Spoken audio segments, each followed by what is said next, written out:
Hey everyone, it's Alex here with Neil McCoy Ward. Hey. Sir, welcome to China. Hey, thank you. I appreciate it. I'm happy to be here. Quite the experience. Well, let's jump right into it. You arrive at the border of China. First impressions. Be honest. Strict. Okay. A little bit intimidating, like border agents all around the world. They never smile. So. But then once again, though, let's move forward and let's talk about actual borders. So here's a country that doesn't have a immigration issue, doesn't have open borders. It's great. So in a way, maybe that is they're not messing around with their borders here. They're protecting their integrity of their country. The first question I asked the guy from the hotel, the manager or whoever he was who picked us up, I said, after we got over the small talk, the first thing I said to him, how's the immigration here? Do you have any problem with illegal migration? And he laughed and said, oh, no, we don't have any problems at all. And we don't need people like you have in Europe with your governments opening the borders. He said that, really? Yeah, he said that. Wow. Right off the bat, because we've already got over 1 billion people, I think he said, which was, that's a lot of people. If I said to you a few years ago, hey, come visit me in Chongqing, you might have to go back to your country to get a Chinese visa. Do you think that open visa was attractive to somebody like you to come into the country? Yeah, there's no way I would have come here if there wasn't a transit option. I mean, it would be even easier if there wasn't a transit option, to be honest. Mm-hmm. Have people that have maybe stereotyped this country to the point where you're like, I'm going to go see if that is true, or? Well, yes. Because we hear surveillance country, massive surveillance, social credit system, which I haven't found yet. Right. Again, putting those things to the side, what I always look at is the people and how the people interact with me. So I've been to some places that I've just not liked it right away, and I've left, and I've said I'll never go back to that country. If I go to Paris, the video you watched, no, it's just not. What a changed landscape!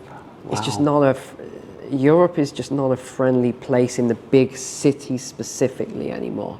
Well, let me just say, if you put your phone on the table today in Paris, it'll be gone in about 2 seconds. Someone will steal your phone. Okay. Yeah. Another thing, we couldn't walk around, let's say in a nice watch, in Europe, like in London or Paris.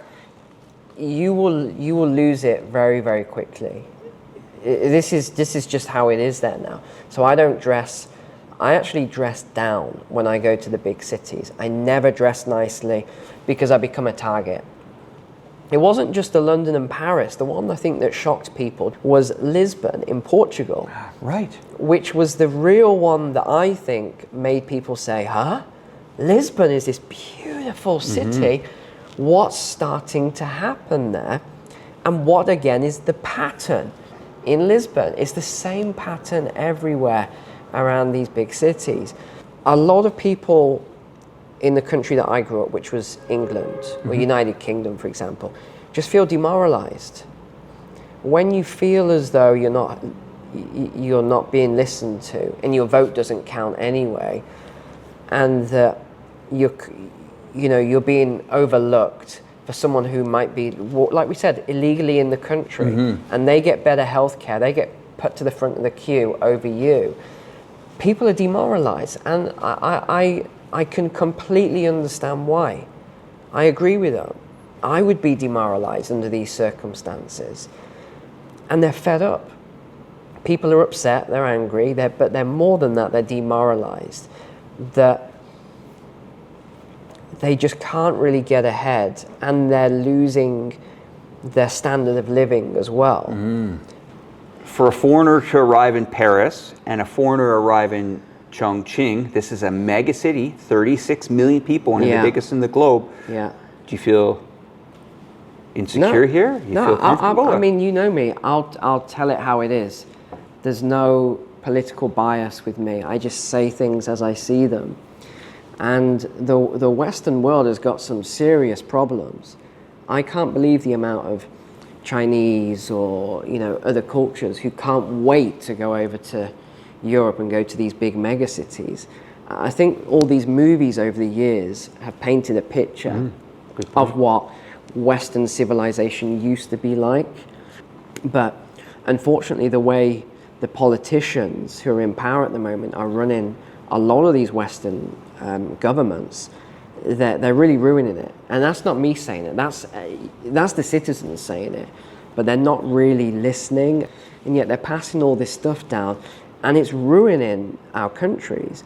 The mass illegal migration we've got, we've got big problems, and it's just getting worse and worse and worse. If you're soft on crime anywhere, you end up with these huge problems in the country.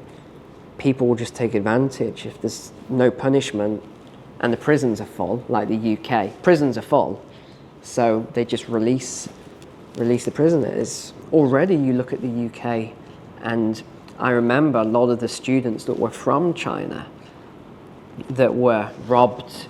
Wow. Very bad stuff.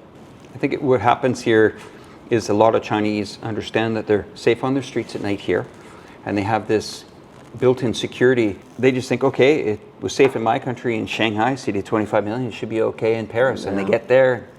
No. I was thinking about this one day, and I thought, why do we have this issue in the West? And I realized it's cultural. That's the problem. There's obviously rules of the country, but then you have people from other cultures who, again, may have come in illegally into the country. Illegally entered, they're not going to follow the law when they arrive. That is the issue, and that is when you combine that with culture that doesn't have that set of beliefs and rules, that is why you've got a problem in Europe. But isn't that why the British people said Brexit? Oh, we got started on Brexit. Right. Everything that was supposed to happen from Brexit didn't happen. All right, so size of the city, what do you think of Chongqing? Where we're staying, we got an amazing view of the city and the river and the dinner cruises and things. It looks beautiful, really beautiful. But just walking around, they're very curious. So they sort of stare. A lot of people just stare. I say, oh, hi, ni hao, and Anybody want photos with you? Yeah, a couple. That's great. Group of teenage boys. And we're going to cover that in the next segment as we move locations here. And that's something that I really want to talk about when we get to the second location is what made you start this YouTube channel? How can people learn from you? And what tools do you have available? I kind of look at it as the University of Neil, where you have elements and courses and many parts of your, it's not just a YouTube channel, it's a channel of actually hope, prosperity, and direction for people. Sure. And then after that, we'll enjoy the rest of the city and have a good time. Yeah? Great. Okay, guys, we'll see you in the second part. Today we're at the Regent Hotel here in Chongqing, outside on a beautiful terrace, and behind us here is the skyline of Chongqing in the Yuzhong district. Let's talk now about your YouTube channel. I actually started my YouTube not to be an influencer. Right. I started it during the pandemic when everything was locked down in 2020. But the YouTube actually came about because I was bored. I had to be doing things. And one thing that I really love to do is help people. Right. So I was thinking, what can I do that will really help people at the moment? So I started creating, feel-good content. Right. And then my wife actually said, hey, you should teach people about investing and finance and geopolitics and all this other stuff, because people really want that. And that's how the YouTube channel came about. I never thought I would be popular on YouTube or social medias, to be honest, but you just never know. With the channel, like I spent some time looking at your channel today. Can we talk about maybe some of these courses that you are having? So I do, I provide different types of training.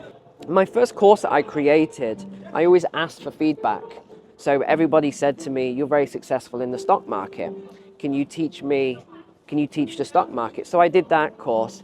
And then after that, people said, my problem seems to be psychological. Do you know anything about mindset, money mindset? And I said, well, funny enough, I did not grow up rich at all. I grew up with no money at all. So I said, okay, I know a thing or two about this because I read books. Some of these books are 100 years old. They're not even in print today. And it talked about things like the human brain has a money thermostat. First time I'd ever heard this. Never heard this concept. Right. And I said, that is fascinating. So I decided I'm going to break out of that. And once I figured how to break out of it, that went into all these things went into my next program. And then I went and then the latest program I released this year, that was all around the future of business in an AI society with robotics. Robotics. Now, I know in China that's really growing. Yeah, it's a big market. But in the West, it's, people are fighting robotics. They're fighting AI. Mass protests. There was one that hit global news was the ports in the US. The ports were shut down. Nothing was coming in, nothing was going out. And that was over robotics because they were starting to do, I'll tell you how ridiculous this is. There's actually a job for a man to pull open the port doors. This is not a joke. This is a real job. Whereas everywhere else in the world, it's automatic. The ship comes up, the door's open. Why do you need a man to stand there and pull open the door? It's because there's these jobs they're trying to protect. It's ridiculous. Right. I don't know what else to say on that. But so there's basically a model to that, and that is the future is AI, it's robotics, but you want to be as digital as possible. If you create digital businesses, the scale is limitless. You can just grow it to any scale, and there's a blueprint. There's a blueprint to all of this, and that's how I see it. And I found that with most things, there's always a pattern to everything. With social media, with business, people actually told me, and I love this story. People told me when I started doing finance on YouTube, Neil, it's impossible. It's saturated. Same with geopolitics. They said, it's saturated, you need a master's degree, you need all this sort of stuff. And I said, no, you don't need any of that. You just need the mindset. Right. You need to work hard. You've got to be really willing to put in the work and learn from someone that's done it. Well, Neil, I want to thank you for joining me here in Chongqing. The first part of this video was pretty heavy and pretty analytical about the geopolitics landscape that we're in.